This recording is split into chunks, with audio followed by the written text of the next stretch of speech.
Hi అందరికీ. మా ఇంట్లో అయితే ఈ బేబీ పింక్ కలర్ గులాబీ చెట్టు ఉంటుంది. ఈ గులాబీ చెట్టు అయితే చాలా అందంగా ఉంటుంది. ఎప్పుడు పూలు పూస్తూనే ఉంటుంది. ఈ గులాబీ చెట్టుకైతే ఇంకా మొగ్గలు కూడా ఉన్నాయి చూడండి. ఇంకా చాలా పూలు పూస్తాయి కూడా దీనికి. ఇంకా గులాబీ చెట్టు మంచిగా ఎదగాలి, పూలు పూయాలి అంటే కోడిగుడ్డు పై పెంకులు తర్వాతకి ఉల్లిగడ్డ నీరు పోస్తే మంచిగా ఎదుగుతుంది, పూలు పూస్తుంది. ఇంక ఇక్కడ చూడండి 4 పూలు దాకా ఉన్నాయి ఈ చెట్టుకి. అండ్ ఇక్కడ మీకు ఇంకొక చెట్టు చూపించాలి. ఇక్కడ ఒక వంకాయ చెట్టు ఉంది.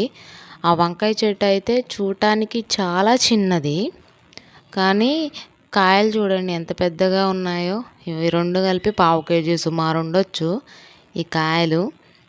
అండ్ ఇక్కడ ఇంకొక గుంటగురుడాకు చెట్టు ఉంది ఇక్కడ. ఇదైతే జుట్టు ఎదుగుదలకి మంచిగా ఉంటుంది. ఈ చెట్టు ఆయిల్ తయారు చేస్తారు. సరే అండి, వీడియో నచ్చితే లైక్ చేయండి, షేర్ చేయండి, సబ్స్క్రైబ్ చేయండి.